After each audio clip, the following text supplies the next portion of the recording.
श्री गणेशाय नमः। गणेश चतुर्थी स्पेशल।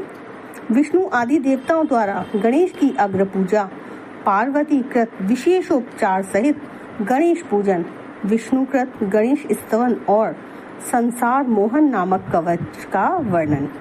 श्री नारायण जी कहते हैं, नारद तदंतर विष्णु ने शुभ समय आने पर देवों तथा मुनियों के साथ सर्वश्रेष्ठ उपहारों से उस बालक का पूजन किया और उससे यों कहा, सुरश्रेष्ठ, मैंने सबसे पहले तुम्हारी पूजा की है, अतः वत्स तुम सर्व पूज्य तथा योगिंद्र हो। यों कहकर श्री हरि ने उसके गले में वनमाला डाल दी और उससे मुक्तिदायक ब्रह्म ज्ञान तथा संपूर्ण सिद्धियां प्रदान करके अपने समान बना दिया। फिर षोडशोपचार की सुंदर वस्तुएं दी और मुनियों तथा देवों के साथ उसका इस प्रकार नामकरण किया। विघ्नेश, गणेश, हेरंब, गजानन, लंबोदर, एकदंत, शूपकर्ण और विनायक, उसके ये 8 नाम रखे गए। पुनः सनातन श्री हरि ने उन मुनियों को बुलवाकर उसे आशीर्वाद दिलाया। तदंतर सभी देव देवियों ने तथा मुनियों आदि ने अनेक प्रकार के उपहार गणेश को दिए और फिर क्रमशः उन्होंने भक्ति पूर्वक उसकी पूजा की। नारद तदंतर जग जननी पार्वती ने, जिनका मुख कमल हर्ष के कारण विकसित हो रहा था, अपने पुत्र को रत्न निर्मित सिंहासन पर बैठाया। फिर उन्होंने आनंद पूर्वक समस्त तीर्थों के जल से भरे हुए 100 कलशों से मुनियों द्वारा वेद मंत्रोच्चारण पूर्वक उसे स्नान कराया और अग्नि में तपाकर शुद्ध किए हुए 2 वस्त्र दिए। फिर पाद्य के लिए गोदावरी का जल, अर्घ्य के निर्मित गंगा जल और आचमन के हेतु दूर्वा, अक्षत, पुष्प और चंदन से युक्त पुष्कर का जल लाकर दिया। रत्न पात्र में रखे हुए शक्कर युक्त द्रव का मधुपर्क प्रदान किया। पुनः स्वर्ग लोक के वैद्य अश्वनी कुमार द्वारा निर्मित स्नानोपयोगी विष्णु तैल, बहुमूल्य रत्नों के बने हुए सुंदर आभूषण, पारिजात के पुष्पों की 100 मालाएं, मालती, चंपक आदि अनेक प्रकार के पुष्प, तुलसी के अतिरिक्त पूजा उपयोगी तरह तरह के पत्र, चंदन, अगरू, कस्तूरी, कुमकुम, ढेर के ढेर रत्न प्रदीप और धूप सादर समर्पित किए। तत्पश्चात उसे प्रिय लगने वाले नैवेद्यों, तिल के लड्डू, जौ और गेहूं के चूर्ण, पूरी, अत्यंत स्वादिष्ट तथा मनोहर पकवान, शक्करा मिश्रित स्वादिष्ट स्वस्तिक के आकार का बना हुआ त्रिकोण पकवान, विशेष गुड़ युक्त खीर, चिवड़ा और अहगनी के चावल के आटे से बने हुए पदार्थ के नाना प्रकार के व्यंजनों के साथ पहाड़ लगा दिया। नारद फिर उस पूजा में सुंदरी पार्वती ने हर्ष में भरकर 1 लाख घड़े दूध, 1 लाख घड़े दही, 3 लाख घड़े मधु और 5 लाख घड़े घी सादर अर्पित किया। नारद फिर अनार और बेल के असंख्य फल, भांति भांति के खजूर, कैथ, जामुन, आम, कटहल, केला और नारियल के असंख्य फल दिए।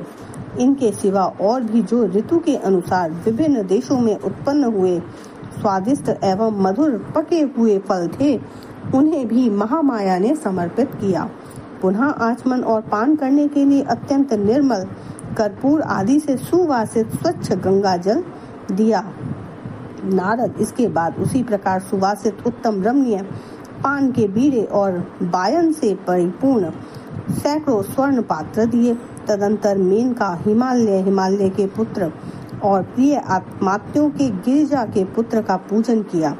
वहां उपस्थित ब्रह्मा, विष्णु और शिव आदि सभी देवता ओम श्रीं ह्रीं क्लीं गणेशाय ब्रह्म रूपाय चारवे सर्व सिद्धि प्रदेशाय विघ्नेशाय नमो नमः इसी मंत्र से भक्ति पूर्वक वस्तुएं समर्पित करके परमानंद में मग्न थे। इस मंत्र में 32 अक्षर हैं।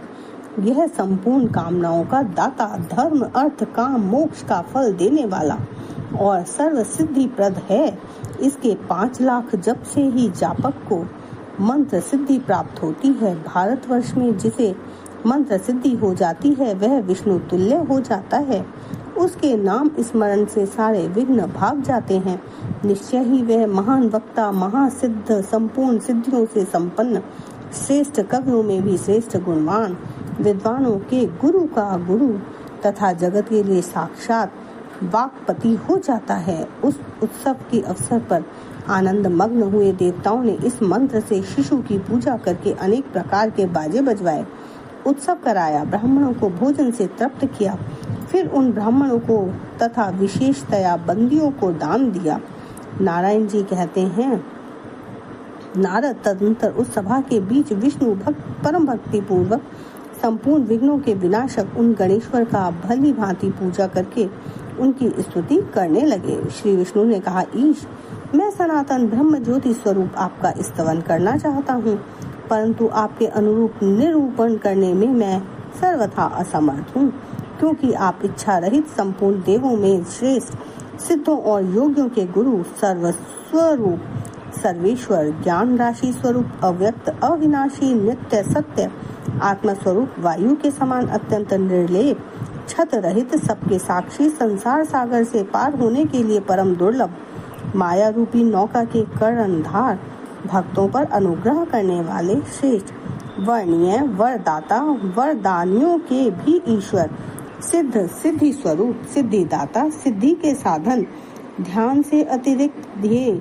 ध्यान द्वारा असाध्य, धार्मिक, धर्म स्वरूप, धर्म के ज्ञाता, धर्म और अधर्म का फल प्रदान करने वाले, संसार वृक्ष के बीज, अंकुर और उसके आश्रय, स्त्री, पुरुष और नपुंसक के स्वरूप में विराजमान तथा उनकी इंद्रियों से परे, सबके आदि, अग्र पूज्य, सर्व पूज्य, गुण के सागर, स्वेच्छा से सगुण ब्रह्म तथा स्वेच्छा से ही निर्गुण ब्रह्म का रूप धारण करने वाले, स्वयं प्रकृति रूप और प्रकृति से परे प्राकृत रूप हैं। शेष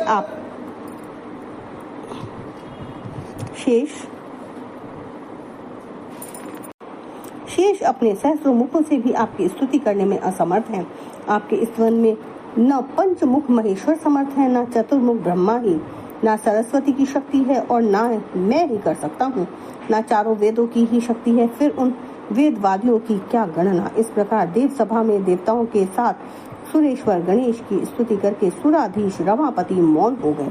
मुने, जो मनुष्य एकाग्रचित हो भक्ति भाव से प्रातः, मध्याह्न और सायकाल इस विष्णुकृत गणेश स्तोत्र का सतत पाठ करता है, विघ्नेश्वर उसके समस्त विघ्नों का विनाश कर देते हैं। सदा उसके सब कल्याणों की वृद्धि होती है और वह स्वयं कल्याण जनक हो जाता है। जो यात्रा काल में भक्ति पूर्वक इसका पाठ करके यात्रा करता है, निसंदेह उसकी सभी अभिसिप्त कामनाएं सिद्ध हो जाती हैं। उसके द्वारा देखा गया दुस्वप्न सुस्वप्न में परिणत हो जाता है। उसे कभी दारुण ग्रह पीड़ा नहीं भोगनी पड़ती। उसके शत्रुओं का विनाश और बंधुओं का विशेष उत्कर्ष होता है। निरंतर विघ्नों का क्षय और सदा संपत्ति की वृद्धि होती है।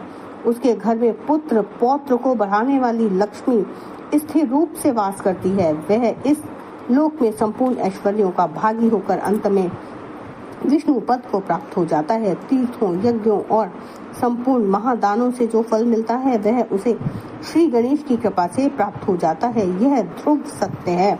नारद जी ने कहा, प्रभु गणेश के स्तोत्र तथा उनके मनोहर पूजन को तो मैंने सुन लिया, अब मुझे जन्म मृत्यु के चक्र से छुड़ाने वाले कवच के सुनने की इच्छा है। श्री नारायण ने कहा, नारद, उस देव सभा के मध्य जब गणेश की पूजा समाप्त हुई तब शनिश्चर ने सबके सामने सबके तारक जगत गुरु विष्णु से कहा।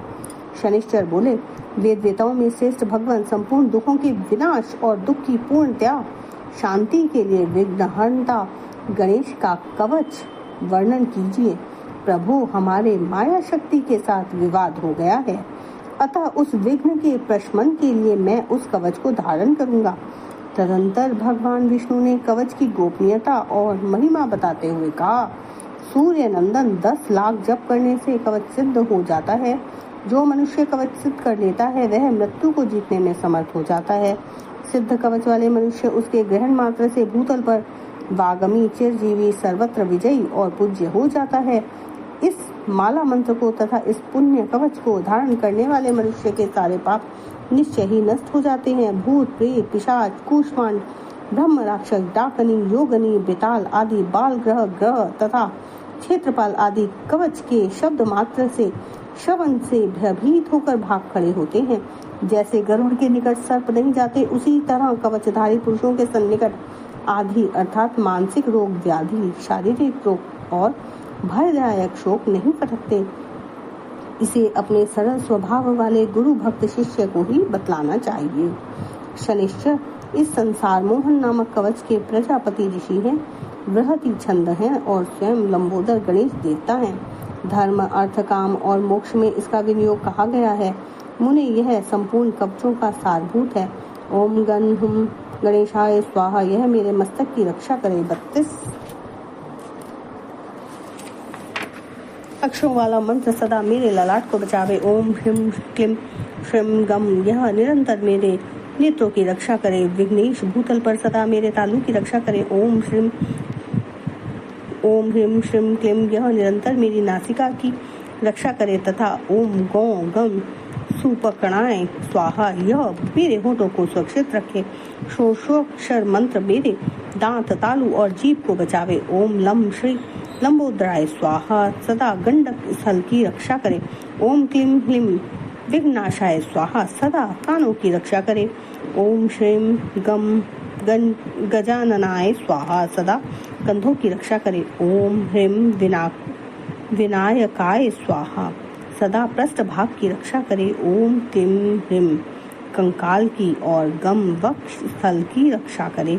विघ्न निहंता हाथ, पैर तथा सर्वांग को सुरक्षित रखे। पूर्व दिशा में लंबोदर और अग्निकोण में विघ्न नायक रक्षा करे। दक्षिण में विघ्नेश और नैक्षत्र कोण में गजानन रक्षा करे। पश्चिम में पार्वती पुत्र, वायव्य कोण में शंकरात्मज, उत्तर में परिपूर्णतम श्री कृष्ण का अंश, ईशान कोण में एकदंत और उधर्व भाग में हे रंब रक्षा करे। अधोभाग में सर्व पूज्य गणाधिप और सब ओर से मेरी रक्षा करे। शयन काल और जागरण काल में योगियों के गुरु मेरा पालन करें। बस इस प्रकार जो संपूर्ण मंत्र समूह का विग्रह स्वरूप है, उस परम अद्भुत संसार मोहन नामक कवच का तुमसे वर्णन कर दिया। सूर्य नंदन, इसे प्राचीन काल में गोलोक के वृंदावन में रास मंडल के अवसर पर श्री कृष्ण ने मुझ विनीत को दिया था। मैंने वही तुम्हें प्रदान किया है। तुम इसे जिस किसी को मत दे डालना। यह परम श्रेष्ठ, सर्व पूज्य और संपूर्ण संकटों से उबारने वाला है। जो मनुष्य विधि पूर्वक गुरु की अभ्यर्चना करके इस कवच को गले में अथवा दक्षिण भुजा पर धारण करता है, वह निसंदेह विष्णु ही है।